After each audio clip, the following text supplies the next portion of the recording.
मित्रांनो, पार्टी करायची आहे तर मग चला ना, सोलापूर बरोबरच विजापुरात प्रसिद्ध असलेल्या चाचा मच्छी ढाब्यावर।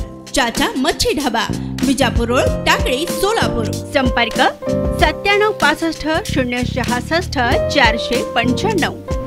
पुण्यातील विशेष न्यायालयाकडून महाराष्ट्र अंधश्रद्धा निर्मूलन समितीचे कार्याध्यक्ष डॉक्टर नरेंद्र दाभोलकर हत्या प्रकरणात 11 वर्षांनी निकाल जाहीर केला आहे। या प्रकरणात एकूण 5 आरोपी होते। त्यापैकी सचिन अंदुरे, शरद कळसकर यांना दोषी मानून विशेष न्यायाधीश यांनी जन्मठेप सुनावली आहे। तसेच 5 लाखांचा दंडही ठोठावण्यात आला आहे। तर इतर 3 आरोपी डॉक्टर वीरेंद्रसिंह तावडे, संजीव पुनाळेकर आणि विक्रम भावे यांची सबळ पुराव्याअभावी निर्दोष मुक्तता करण्यात आली आहे। डॉक्टर तावडे यांचा या गुन्ह्यात हेतू दिसून आलेला आहे। तसेच त्यावर संशय घेण्यासारखी परिस्थिती आहे। मात्र त्यांच्या विरोधात गुन्हा सिद्ध करण्यात पोलीस आणि सरकार पक्ष अपयशी ठरले आहेत। तर भावे आणि पुनावळेकर यांच्या विरोधात देखील सक्षम पुरावे सादर करण्यात पोलिसांना यश आलेला नाही। त्यामुळे या 3ही आरोपींची या गुन्ह्यातून निर्दोष मुक्तता करण्यात येत आहे, असे विशेष न्यायाधीशांनी निकालात म्हटले आहे। सचिन अंदुरे आणि शरद कळसकर यांनी गोळीबार केल्याची कबुली दिली आहे। त्यांच्या विरोधातील सक्षम पुरावे पोलिसांनी न्यायालयात सादर केले। त्या आधारे दोघांना शिक्षा सुनावण्यात आली आहे। आरोपी क्रमांक 1 वीरेंद्र तावडे यांच्यावर कटकारस्थान रचल्याचा आरोप होता, त्यांना निर्दोष सोडण्यात आले आहे।